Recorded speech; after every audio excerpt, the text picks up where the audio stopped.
오늘은 여호수아서 23장 3절에서 13절까지 말씀, 너희의 하나님 여호와에 대해서 주일 말씀을 전하도록 하겠습니다. 지난주 주일은 우리 중국에서 선교하시는 문 선생님께서 예배를 인도해 주셨습니다. 그러나 보안상 유튜브에는 공개할 수 없는 점 양해해 주시기 바라고요. 목사님 말씀이 그랬습니다.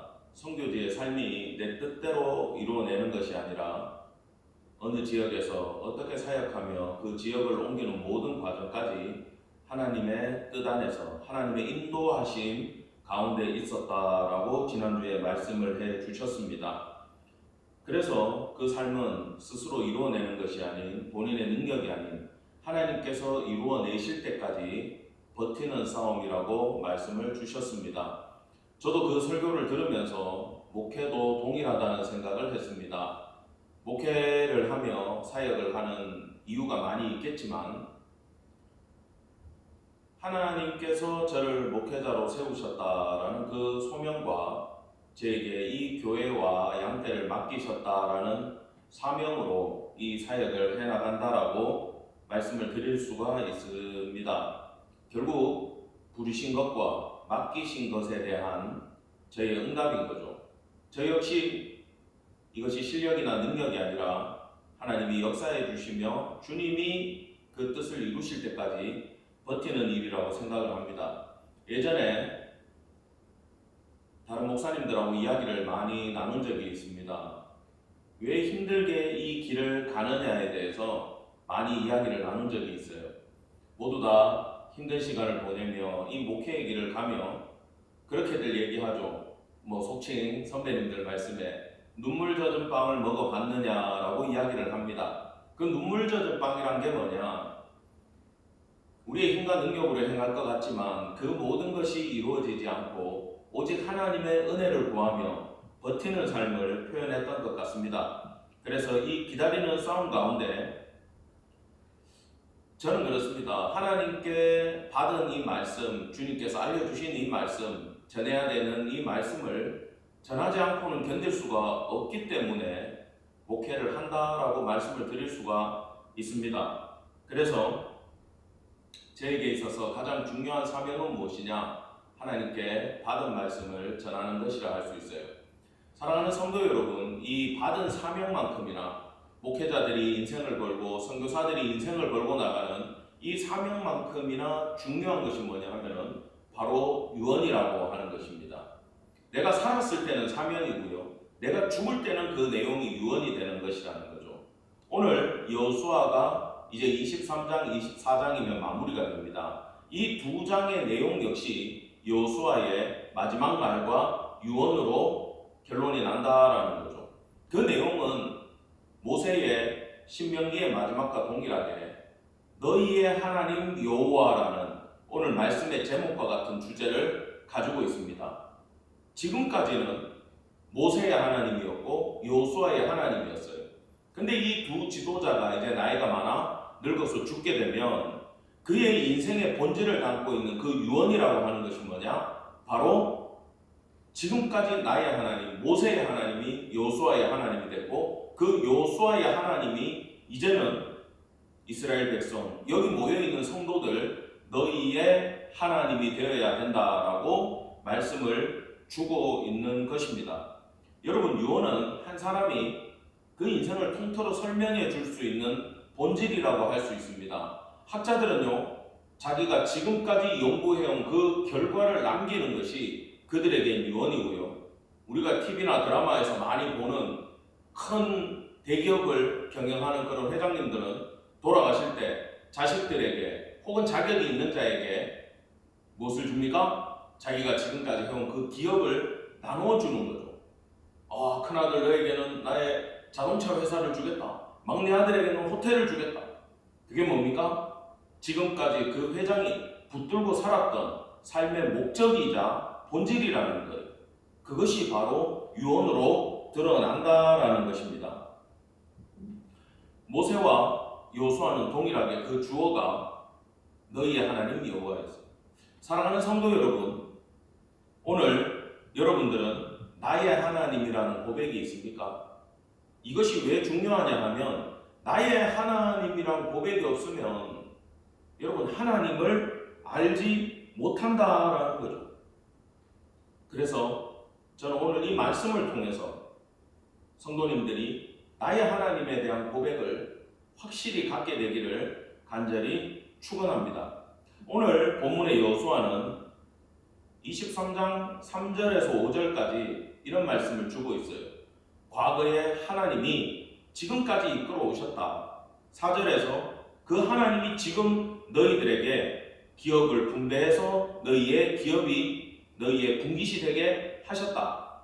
앞으로 미래에는 그 너희의 하나님이 너희 목전에서 적들을 쫓아내실 것이고 거기에서 너희가 온전히 그 땅을 다 차지하게 될 것이라고 말씀을 먼저 주고 있다라는 거예요.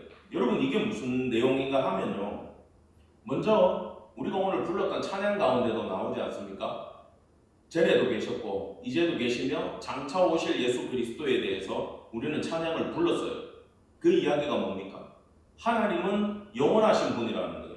과거에도 역사에 오셨고 지금 오늘 우리의 생존도 주께서 책임지고 있고 오늘을 책임지고 있는 하나님은 미래에도 내일도 우리의 인생을 책임져 가신다라는 내용이에요. 여러분 신앙은요 이 하나님에 대한 믿음이 우선된다라는 거예요. 많은 성도들에게 믿음이 뭐냐라고 물어보면 믿음은 하나님을 내가 믿는 것입니다. 하나님의 어떤 부분을 믿으시죠? 하나님 살아계십니다. 하나님 존재하십니다. 여러분 그것은 사탄 마귀도 알고 있는 내용이에요. 하나님은 계신 분인 거 맞아요. 전능하신 분인 거 알아요. 온 땅에 창조준 거 다 알아요. 여러분 제가 물어보는 믿음은 그걸 말하지 않습니다. 믿음은 어디까지나 개인적인 관계라는 거죠. 그 만유의 주가 나랑 어떤 관계 속에 있는지를 그것을 믿느냐라는 거예요. 돌려서 그 하나님이 오늘 성도님들의 삶에 여러분들의 기도를 들으시고 친히 주관해 주시며 이끄시는 믿음이 있느냐, 그것이 바로 성경에서 말하고 있는 믿음이라는 겁니다. 이 부분은 참고로 오는 금요일에 기도회 때 다시 한번 말씀을 전해드리도록 하겠습니다.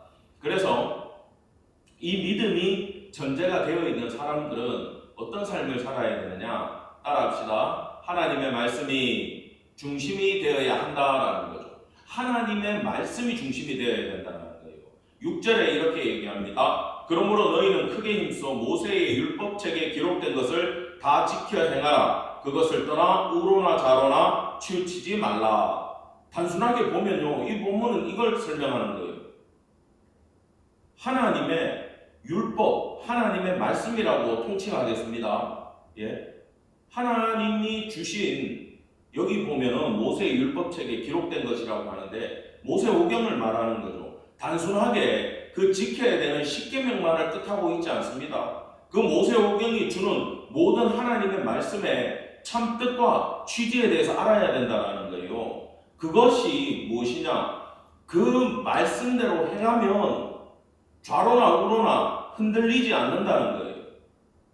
좌로나 우로나 흔들리기 싫다면 그 말씀대로 지키고 살아라라고 이야기를 주는 겁니다. 그래서 믿음은 뭐냐 하면 첫 번째로 내가 하나님 말씀 중심으로 살아가는 거예요.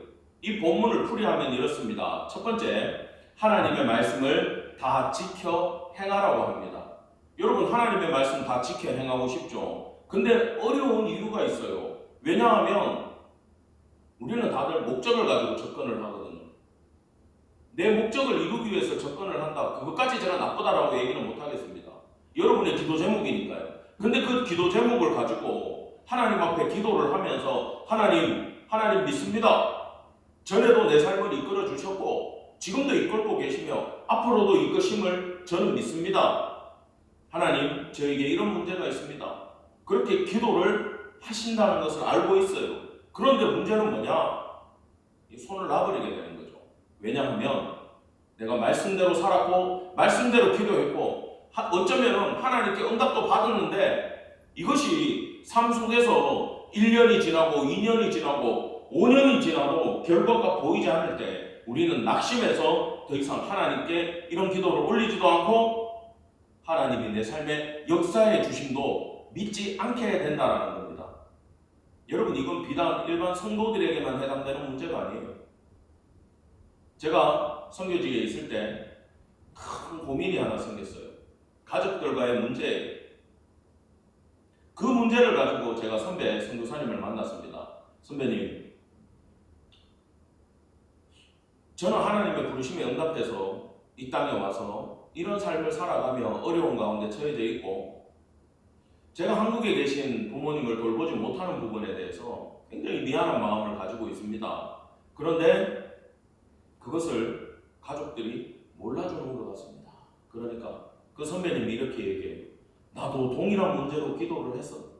나도 동일한 문제로 기도하고 동일한 어려움을 겪어왔었다면서 그 선배님이 간증을 하시더라고요.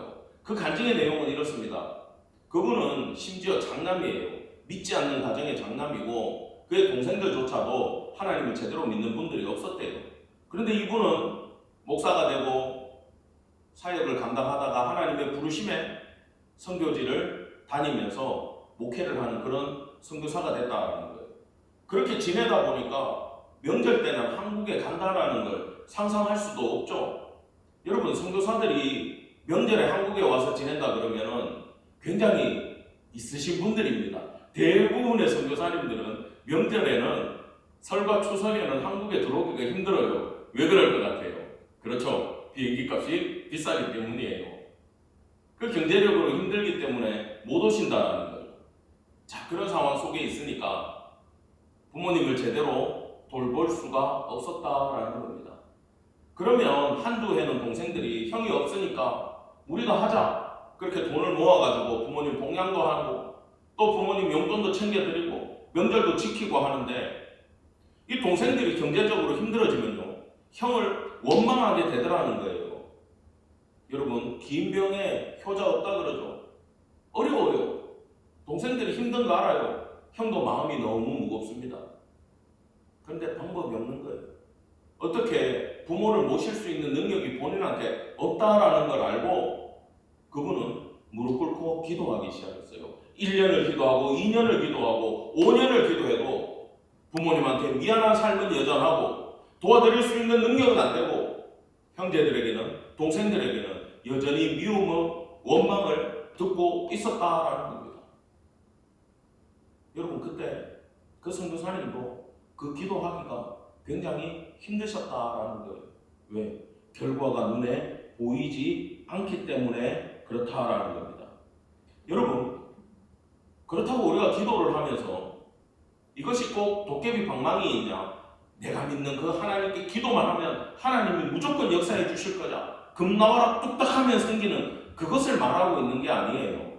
여러분, 기도는 그런 것도 아니고 성도들이 드려야 되는 기도도 그런 걸 기대해서는 안 됩니다. 그러나 우리는 간절함으로 주님 앞에 나갈 때 안 이루어질 때가 반드시 있다라는 걸 알고 가야 된다는 거예요.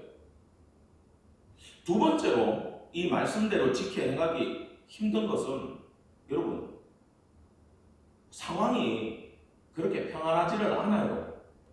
근데 하나님은 그것을 지키라고 계속 이야기를 해요.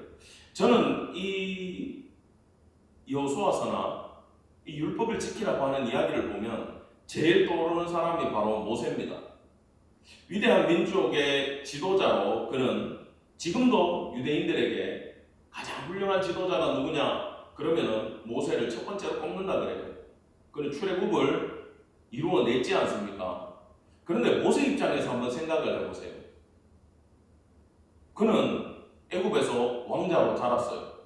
왕궁에서 교육을 받고 그 역사에 의하면은 에티오피아 전쟁 가운데 나가서 아주 큰 공을 세운 대장군으로 불렸답니다. 그러나 그는 자기가 유대인인 걸 알았기 때문에, 히브리인인 걸 알았기 때문에 그 민족에 대해 사랑하는 마음이 있었어요. 그래서 그들이 그 노예로서 중노동에 시달릴 때, 자기들끼리 싸움을 할 때 그게 보기가 너무 안타까웠던 거예요. 야, 한 민족끼리 이럴 필요가 있느냐? 그러나 그것을 백성들은 이해해 주지 않았어요. 야, 너 어저께는 그렇게 애굽에 있는 군인을 죽이더니 이제 우리까지 죽이려고 그러냐. 그 이야기를 듣고 모세는 나의 죄가 탄로났구나 하면서 백성들이 나를 인정하지 않구나, 내 마음을 몰라주는구나. 그리고 바로조차도 모세를 죽이려고 할 때 그는 광야로 도망칠 수밖에 없었다라는 거죠. 돌려서 얘기하면요, 애굽에서 모세는 지명수배자였고요, 그 민족들에게도 인정을 못 받는 사람이었다라는 거예요. 그런데 하나님은 호렙산에서 모세를 불러 세웁니다. 네가 선 것은 거룩한 것이니 네 발에서 신을 벗어라. 하나님을 만났어요. 사명을 받아요. 모세는 말을 잘하는 사람입니다. 근데 핑계를 대는 거예요. 저는 입이 둔한 자니이다, 못 가겠어요. 왜? 그 마음속에는 자기는 애굽에서 도망쳐 나왔고 살인자고 백성들의 인정을 못 받는데, 이제 와서 내가 거기에 돌아가서 하나님이 너희를 출애굽시키겠다 그러면은 누가 나를 받아주겠냐라고 하는 인간적인 두려움이 앞섰기 때문에 하나님의 말씀을 지킬 수가 없었던 거예요. 그러나 모세는 이 싸움에서 승리했음을 여러분 기억하길 바랍니다. 그는 애굽에 돌아갔고 그 힘든 상황 가운데서도 그는 출애굽을 만들어냈어요. 근데 이 과정을 자세히 보시면요, 여러분, 그는 바로를 설득을 하러 간 거잖아요, 결국에는. 근데 바로는 그 이야기를 들을 이유가 있습니까, 없습니까? 당연히 없죠. 그 사실을 모세도 알고는 있었어요. 당연히 내 얘기 안 들어주겠지. 안 죽이는 것만 해도 감사하지. 백성들도 당연히 안 들어주겠지. 근데 모세가 했던 싸움이 뭐냐 하면, 하나님이 그 바로의 왕궁에 가라 하면 갔고, 백성들에게 가서 말씀을 선포하라고 하면 선포했고, 하나님의 뜻을 전하라고 하면 전했다라는 거예요. 모세의 싸움은 다른 게 아니에요. 바로와 싸운 게 아니고 백성들을 설득해낸 게 아니라 하나님이 주시는 말씀을 하나님이 전하라고 하는 곳에 가서 그때 전하는 싸움을 했다라는 겁니다. 그것이 바로 애굽을 10가지 이적이죠. 10가지 심판으로 쳐서 바로를 굴복을 시키고 이스라엘 백성을 끄집어내고 역사는 하나님이 다 일으키시는 거예요. 모세가 한 건 설득이 아니라 싸움이 아니라 하나님의 말씀을 전하는, 순종하는 싸움이었음을 여러분 기억하기를 간절히 축원합니다. 그래서 항상 성경은 문제 해결은 하나님이 하신다. 그 해결을 이루어내는 열쇠는 바로 순종이다. 하나님 말씀에 순종하고 하나님 말씀을 지키라라고 성경은 계속 우리에게 말씀을 해주고 있다라는 거예요. 두 번째로 이 말씀은 우로나 좌로 치우치지 말라라고 합니다. 말씀을 기준으로 치우치지 말라는 거예요. 근데 이 치우치다라는 타수르라는 원어의 뜻은, 첫 번째는 두렵다고 해서 그 문제에서 돌아서지 마라, 포기하지 말라는 뜻을 가지고 있고, 두 번째는 하나님 말씀을 기준으로 흔들리지 말라는 뜻을 가지고 있다는 거예요. 근데 재밌는 것이 성경은 모두 수미 쌍관법으로 기록이 되었습니다. 앞에 시작하는 말과 끝나는 말을 동일하게 맞춰놨다는 거예요. 그래서 요수아 1장 7절이나 오늘 23장에 나오는 이 6절 말씀이나 동일한 말씀을 가지고 있는 거예요. 그런데 1장 7절에도 이 율법을 다 지켜 행하고 우로나 좌우로나 치우치지 말라라는 말씀이 있지만, 전반부에는 뭐가 있냐 하면은 그렇게 행할 수 있는 구체적인 시행령까지 나오고 있어요. 뒷부분에는 그게 생략되어 있어요. 그래서 오늘은 1장 7절과 8절에 나오는 말씀으로 여러분에게 말씀을 풀이해드리고자 합니다. 율법을 다 지켜 행하는, 좌로나 우로나 치우치지 않는, 문제 앞에 돌아서지 않는 방법을 구체적으로 오늘 여호수아서는 우리에게 말씀해 주고 있는데, 그것은 8절에 담겨 있어요. 이 율법책을 내 입에서 떠나지 말게 하며 주야로 그것을 묵상하여 그 안에 기록된 대로 다 지켜 행하라. 그리하면 내 길이 평탄하게 될 것이며 내가 형통하리라. 자, 이게 뭐냐? 첫 번째, 흔들리지 않는 방법. 하나님의 말씀에 그것을 온전히 지켜 행하는 방법은 뭐냐? 율법책을 내 입에서 떠나지 말게 하라는 거예요. 여러분, 이건 일단 매일 성경을 읽으라는 이야기입니다. 여러분, 하나님의 말씀이 내 속에 없으면요, 하나님이 나를 통해 역사하실 수가 없어요. 하나님의 말씀이 내 속에 있어야 그것을 가지고 기도도 하고요, 하나님께 응답도 받고요, 방언도 받고요, 예언도 하고 모든 능력을 행하는 것도 하나님의 말씀이 내 속에 있어야 된다라는 거예요. 그런데 성경을 읽지 않고 이것은 불가능하다라는 거죠. 여러분, 그래서 여러분들은 매일 하나님의 말씀을 읽기를 간절히 축원합니다.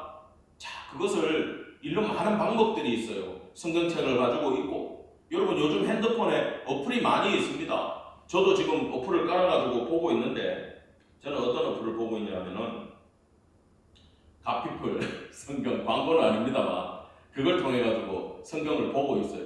거기 보면요, 딱 하고 이제 문자가 떠요. 뭐라고 뜨냐면 성경 읽으실 시간입니다 하고 딱 떠요. 여러분 그거 딱 설정해서 할 수 있거든요. 잊지 않고 할 수 있어요. 그렇게 하나님의 말씀을 잊지 않고, 필요하시면은 뒤에 성경 통독표도 있습니다. 그거 가지고 체크하시면서 하나님의 말씀 읽으시고 기도하시고, 모르면 저한테 물어보세요. 그렇게 하나님의 말씀의 뜻을 깨달으시고 그것을 붙잡으시기를 간절히 바랍니다. 그리고 그 은혜 받은 말씀으로 하루를 살아가 보는 거예요. 친구들 만날 때 여러분 할 이야기는 많지 않습니까? 어떻게 살아가냐, 요즘 잘 지내냐, 애는 어떠냐, 뭐 남편은 어떠냐, 뭐 자네 직장 생활은 어떤가, 뭐 우리 언제 골프라도 치러 가지, 이런 얘기들 많이 나눌 수 있어요. 그걸 하지 말라는 게 아니에요. 그러나 모든 만남 가운데 마지막은 하나님의 말씀을 나누기를 간절히 원합니다. 여러분, 이걸 믿지 않는 친구들은 싫어할 수 있어요. 그러나 계속 성경 말씀 이야기하고 하나님 말씀 이야기하고 하나님 얘기하면 처음에는 싫다 그래도 그 친구들이 힘겹고 어렵고 의지할 곳이 없을 때 자네가 믿는 하나님한테 기도 좀 해주게. 여러분, 그것이 바로 전도의 계기가 됨을 기억하기를 간절히 축원합니다. 두 번째로는 주야로 묵상하라는 거예요. 여러분, 묵상한다라는 건 그냥 이거 붙들고 눈 감고 생각하는 게 아니에요. 여러분 한번 외워보시기 바랍니다. 여러분 외운다고 해가지고 그게 술술술 나오지 않아요. 우리는 이미 그럴 나이가 지났어요.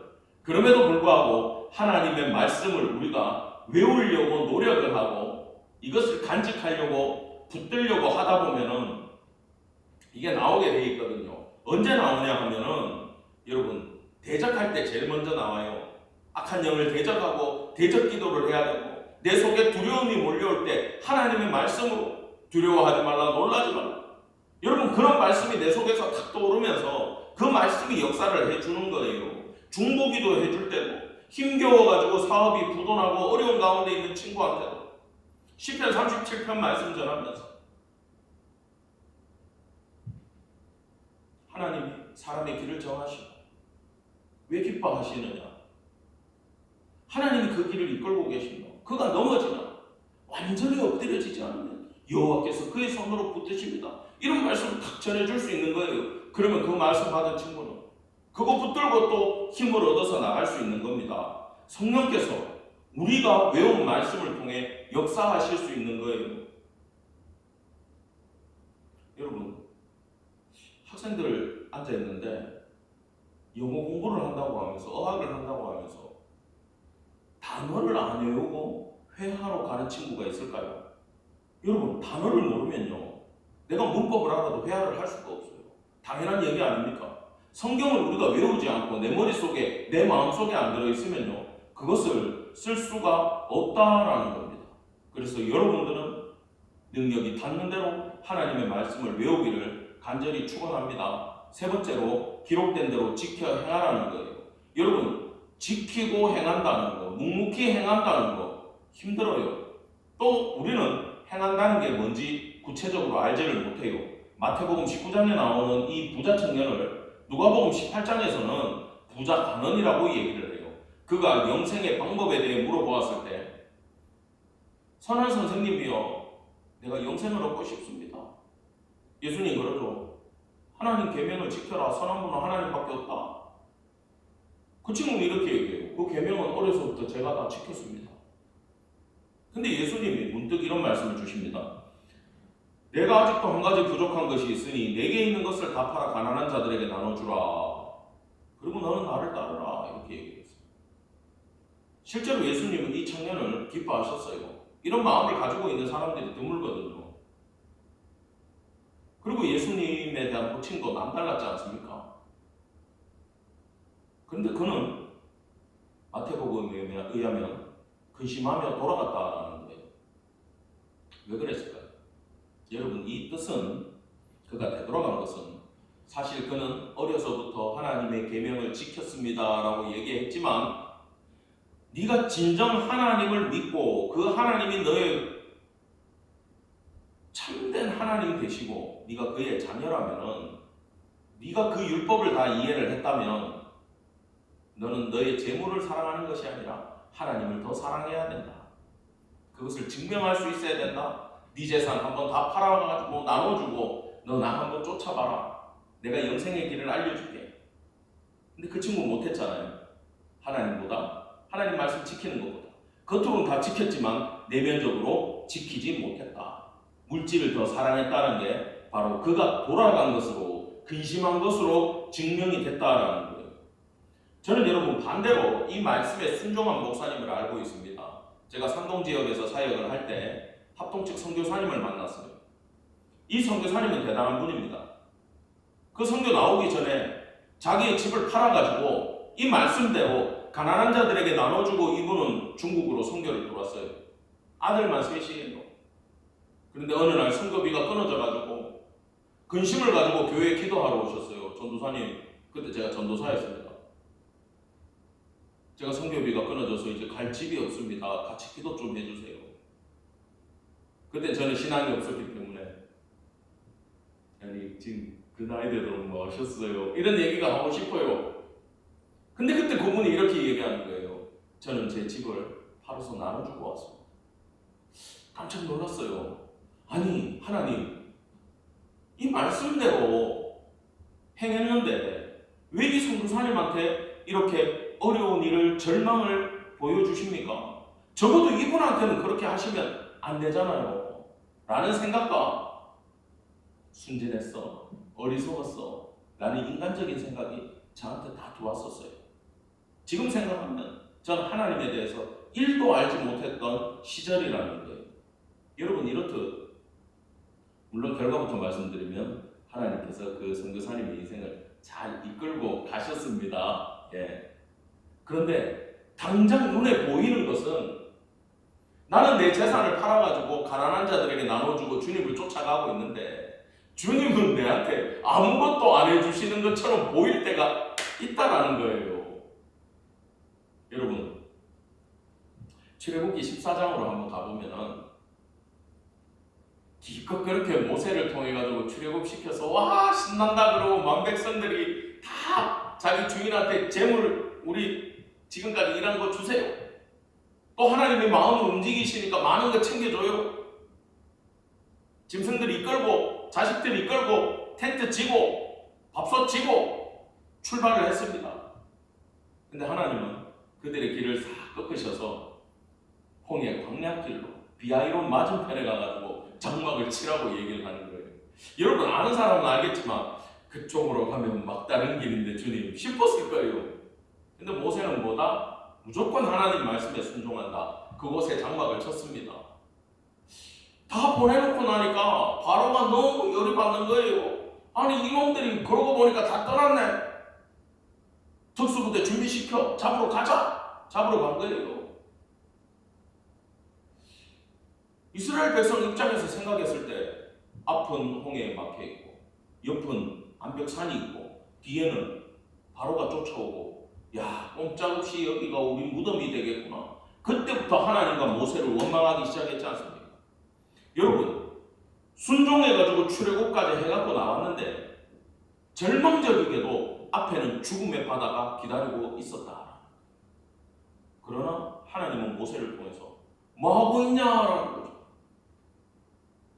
물을 갈라라라는 거예요. 누가 하십니까? 하나님이 하셨죠. 왜 하셨습니까? 여러분 고린도전서 10장 2절에 보면 이스라엘 백성을 출애굽시켜가지고 홍해에서 단번에 모든 백성에게 하나님이 세례를 베푸셨다라고 기록이 되어 있습니다. 그게 뭐예요? 이 백성들 이제 나의 구속함으로 6월절 어린 양으로 공헌함을 받았고 홍해를 건너면서 이제 새로운 삶, 너의 삶은 죽었어. 너희는 새 사람이 됐어. 나의 백성으로 살아갈 거야. 그러면서 세례를 베푸셨다라는 거예요. 그리고 구름 기둥과 불 기둥을 준비하셨어요. 만나를 준비하시고 200만 명이 한꺼번에 먹을 수 있도록 안반을 터뜨려서 보혈의 샘물을 하나님은 그들에게 공급해 주시기 위해 그 길로 이끄셨다라는 거예요. 여러분, 하나님의 말씀에 순종하며 갔는데 절망만이 보일 때 여러분, 하나님께서는 상상할 수 없는 놀라운 기적을 준비하시고 놀라운 축복을 준비하시면서 우리를 기다리고 있음을 여러분 기억하기를 간절히 축원합니다. 그렇기 때문에 하나님 말씀에 순종하는 싸움에 성공해야 되는 거예요. 내 뜻과 내 판단과 내 생각을 버리고 하나님이 하실 수 있다. 하나님은 능력이 있다. 하나님은 만유의 주다. 이스라엘을 광야에서 어제도 먹였고 오늘도 먹이고 내일도 먹이실 능력이 있는 하나님이라는 걸 믿고 하나님 말씀에 순종하는 싸움을 여러분 이루어내야 됨을 기억하기를 간절히 축원합니다. 이게 문제가 있어요. 어떨 때는요, 하나님 말씀에 순종한다라고 이 결단하는 게 죽기만큼 힘들 때가 있습니다. 여러분, 에스더서는요 한 번도 하나님의 이름이나 제사나 나오질 않아요. 근데 성경이 됐어요. 루터는 이게 왜 성경이 됐는지 모르겠다 할 정도로 이것은 성경이 됐어요. 왜 그럴까요? 바로 배후에서 역사하시는 하나님을 읽으면서 깨달으라고 하는 유대인들 특유의 문법이 그 안에 들어있기 때문입니다. 에스더는요, 모르드게는요, 우리가 비록 포로로 이 페르시아에 와 있지만 하나님이 우리 민족을 사랑하시며 붙들어 주실 거라는 확신이 있었고 하나님의 뜻대로 하나님에게만 예배하며 그들은 살았다. 그들에게 하만의 흉계로 죽을 위기가 찾아왔을 때 모르드게의 이야기를 듣고 에스더는 결단을 합니다. 죽으면 죽으리이다. 여러분, 이게 뭐냐 하면요, 죽더라도 하나님 말씀대로 내가 행해 보겠습니다라는 거예요. 아하수에로 왕에게 나가겠다라는 얘기예요. 죽더라도 뭡니까? 여러분, 하나님 말씀대로 산다라는 게, 하나님 뜻대로 산다라는 게 어떨 때는 죽을 만큼 힘들다라고 하지만 죽음을 각오하고 내가 실패하더라도 죽더라도 하나님 말씀대로 해보겠다라고 전진하는 성도들에게는 세상이 그를 이길 수 없다라는 것을 여러분 믿기를 간절히 축원합니다. 여러분, 생각 안 해보셨어요? 다윗이 나 하나님 사랑해. 근데 골리앗이 하나님 욕해. 너 오늘 죽었어. 돌팔매 가지고 나갔는데 달리면서 돌팔매를 쫙 던졌는데 골리앗이 샥 하고 피했어. 그리고 칼로 다윗을 쳤어. 여러분, 그렇게 죽으면 다윗의 죽음은 의미가 없나요? 아니죠. 하나님 사랑해서 전쟁에 나갔고 그가 죽음으로써 말하고 있는 거지 않습니까? 뭐 성경에는 그렇게 안 나오지만 여러분, 우리의 인생이 다윗처럼 승승장구할 수 있는 게 아니에요. 하나님 말씀대로 하고 실패할 수 있어요. 하나님 말씀대로 하고 절망이 올 수 있어요. 그러나 우리는 죽을 만큼 힘들고 어렵다 할지라도 반드시 하나님 말씀에 순종해야 되는 것은 그것만이, 그 하나님의 능력만이 우리의 삶을 이끌어갈 수 있고 우리를 붙들어 줄 수 있기 때문에 모든 두려움과 공포 앞에서도 우리는 하나님 말씀에 순종하는 훈련을 해나가야 된다는 것입니다. 결론입니다. 이 길을 가는 데 있어서 우리의 피할 것은 사탄이 타고 들어오는 루트를 막으라는 거예요. 이게 오늘 본문 7절에 나옵니다. 너희 중에 남아있는 이 민족들 중에 들어가지 말라. 그들의 신들의 이름을 부르지 말라. 그것들을 가리켜 맹세하지 말라. 또 그것을 섬기며 그것들에게 절하지 말라. 여러분, 이 제가 표시를 해놨는데 점점 이 단락이 뒤로 갈수록 점천법으로 강해지고 있어요. 처음에는요, 그들의 모임 가운데 그냥 가보는 거예요. 가보는 거에서 출발해가지고 나중에 그들의 신들의 이름을 부르게 돼 있고요. 그러다 보면 그 신들의 이름을 믿어가지고 맹세하게 돼 있고요. 그러면 섬기고 절하게 된다는 거예요. 이렇게 우상 숭배로 망한다는 거예요. 뭡니까? 그 루트를 철저히 차단하라고 오늘 우리에게 이야기를 해주고 있는 거예요. 여러분, 우리가 전도를 위해서나 인생을 살아가다 보면 믿지 않는 자들 많이 만날 수 있어요. 그러나 내 중심을 지키셔야 됩니다. 나는 하나님 말씀대로 사는 사람. 나는 매일 하나님 말씀 붙드는 사람이야. 이 생각을 하고 나는 예배자로 살아가야 돼. 그 생각을 하고 나가셔야 돼. 왜냐하면 아무 생각 없이 하나님 말씀 그냥 나는 교회 다녀 이것만 가지고 세상 속에 들어가면요. 처음에는 그 가운데 뭐 다른 신을 숭배하는 사람들도 있을 거고 무당을 절실히 믿는 사람들도 있을 거예요. 세속에 푹 빠져있는 사람도 있어요. 여러분 미디어도 마찬가지입니다. 세속적인 미디어를 계속 보면요. 그것처럼 우리는 생각하게 돼 있어요. 우리의 마인드가 어떻게 결정된다 그랬습니까? 우리가 보는 거, 우리가 읽는 거, 우리가 듣는 걸로 우리 마음속의 생각이 결정된다 그랬잖아요. 하나님 말씀을 보고 듣고 외우면서 하나님 말씀이 내 기준이 되어야 되는데 우리가 계속 핸드폰으로 이상한 거 보고 TV만 보고 게임이나 하고 그렇게 살아가면 그것이 내 마음을 지배한다. 믿지 않는 모임에 가가지고 그들이 하는 돈 자랑이나 세상적인 자랑이나 세상적인 정욕이나 이 구하는 방법을 계속 듣다 보면 처음에는 기도로 이기고 나의 신앙으로 이기고 놀러 가자, 여행 가자, 즐기러 가자. 안 돼, 교회 가야 돼. 수요일이야. 근데 안 가면 나는 뒤처질 거고 나는 정보가 없을 거고 나는 저 모임에서 내 혼자 따돌림 당할 것 같고 억지로 따라가고 그러다 보면 그 사람들하고 똑같이 된다. 왜? 그들은 여러분 인간의 이 영혼은요 성령 아니면 악한 영의 지배를 받을 수밖에 없어요. 확실히 알고 계셔야 돼요. 내가 성령의 지배를 받고 있지 않는 상태면 아주 플랫한 상태가 아니라 악한 영의 지배 아래 있다라고 생각을 하셔야 돼요. 끌려간다는 거예요. 그래서 이 루트를 결단하고 차단하는 성도 되기를 간절히 축원합니다. 반대로 크게 관심을 갖고 주의해야 될 것은 하나님 여호와 사랑하는 거라고 11절에 말씀하고 있어요. 하나님 말씀을 외우든 읽든 주야로 묵상하든 그거대로 지키면서 살아가 보든 여러분 이게 하나님 사랑하지 않고 될 일인 것 같습니까? 불가능하다라는 거예요. 세상을 내려놓는 것도 끌리는데 우린 죄가 있고 죄의 속성을 갖고 있기 때문에 세상이 끌리는 게 맞아요. 그 모임이 좋을 수밖에 없어요. 근데 하나님 사랑하니까 끊는 거예요. 하나님 사랑하지 않으면 하나님 사랑하는 걸로 여기 스스로 조심하라라는 것은 뭡니까? 마인드를 얘기하는 거예요. 뭘 조심해야 됩니까? 마인드를 지키라는 거예요. 어떻게? 마인드의 방향성을 지키라는 거예요. 하나님 사랑하는 걸 내 마음을 지키는지 아니면 세상을 사랑하는 쪽으로 가든지라고 얘기하는 거예요.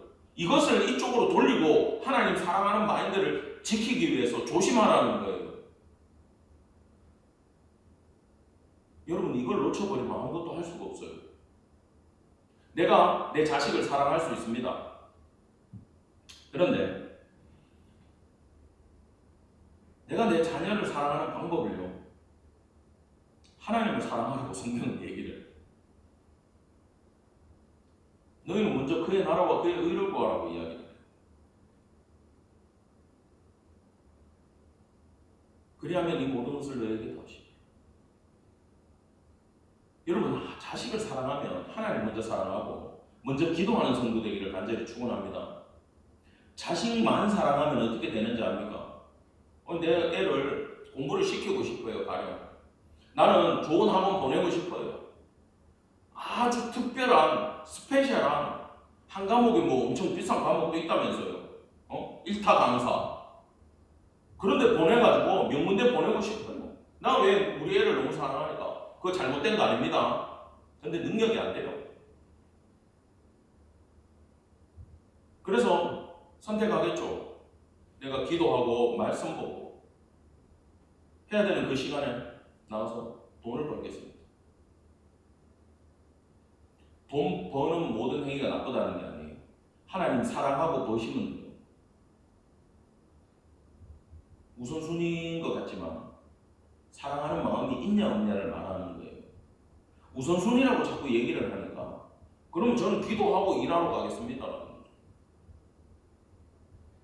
기도하고 일하러 가든 기도하고 일하러 못 가든 간에 그게 중요한 게 아니라 하나님 사랑하냐라는 걸 지금 얘기하는 거예요. 하나님 사랑합니다. 근데 일은 할 수도 있고 못 할 수도 있어. 그래서 저는 기도로 하나님한테 의뢰합니다. 제 능력이 비싼 학원 못 보냅니다. 그래서 어쩌면 좋은 대학 못 갈 수도 있습니다. 그러나 하나님, 우리의 자녀들이 하나님 알게 해주시고 하나님 믿게 해주시고 베풀 줄 알고 어려서부터 섬길 줄 아는 그런 자녀 되게 해주십시오. 부모가 그런 기도를 하고 살아가면요, 하나님은 그 자녀의 삶을 붙드시고 이끄실 줄 여러분 믿기를 간절히 축원합니다. 근데 하나님 사랑 아니에요. 세상적인 방법을 구하고 있어요. 하나님 버려요. 돈 벌어가지고 비싼 일타 강사한테 보내가지고 명문대 집어넣었어요. 당연히 좋은 대학 나오고 공부 잘해가지고 좋은 데 취직할 수 있어요. 근데 하나님 몰라요. 그렇게 고생하고 돈 벌어 키웠던 부모님도 몰라요. 자기가 잘난 줄만 알아요. 여러분 다 얻은 것 같지만 다 자식 농사 망치고 잃어버릴 수 있음을 기억하기를 간절히 축원합니다. 그래서 자식을 사랑한다면 하나님께 먼저 기도하는 성도 되기를 간절히 축원합니다. 마지막 절입니다. 확실히 알라 이 아름다운 땅에서 멸하리라 이렇게 끝나요. 이 내용은 쭉 연결되어 있는데 이런 뜻을 가지고 있습니다. 확실히 알아야 할 것은 너희가 그 땅에 들어가서 다 차지한다고 해도 망할 수 있다. 네. 우리한테는 이렇죠. 우리가 원하는 인생의 목적 이루고 재산 이루고 자식 성공 내 즐기는 삶 다 이뤄냈어. 근데 하나님 볼 때 우리가 망할 수 있다라는 거예요. 왜? 하나님 말씀이 내 입술을 떠나버리면 세상이 즐거워지면 하나님 사랑하는 거 놓치게 되고 하나님 사랑하는 거 놓치게 되면 그 길로 사탄의 루트가 되어가지고 내가 모든 것 다 놓치고 이 땅에서 망할 수밖에 없다라고 오늘 본문은 우리에게 이야기해주고 있습니다. 그래서 우리가 전심으로 기도해야 될 제목은 하나님 더 사랑하게 해주시고 그래서 하나님 말씀 더 붙들게 해주세요. 하나님 말씀 지키고 살게 해주세요. 그걸 이뤄낼 수 있는 힘을 주세요라고 기도하는 성도 되기를 간절히 축원합니다. 나를 사랑하는 자들이 나의 사랑을 이루며 나를 간절히 찾는 자가 나를 만날 것입니다. 여러분 하나님 사랑하는 자를 하나님은 사랑해 주십니다. 하나님 간절히 찾고 순종하는 자에게 하나님은 당신의 뜻을 그를 통해 이루어 나가실 것입니다. 이 말씀 의지하고 오늘도 하나님 말씀에 순종하기로 결단하는 성도들 되기를 간절히 축원합니다. 기도하겠습니다. 거룩하신 하나님 은혜를 감사드립니다. 하나님 앞에 모여 예배하는 모든 성도들이 하나님의 말씀 그 율법 더욱더 사랑하고 절하나 오르나 흔들리지 않기 위해 붙들고 매일 묵상하고 외우고 지켜내기를 각오합니다. 하나님 도와주시고 기억나게 해주시고 역사해 주셔서 오직 하나님 말씀 붙들고 흔들리지 않는 귀한 성도 다 되어질 수 있도록 복의 복을 다하여 주시옵소서. 감사드리며 우리 구주 예수 그리스도 이름 받들어 간절히 기도드렸습니다. 아멘.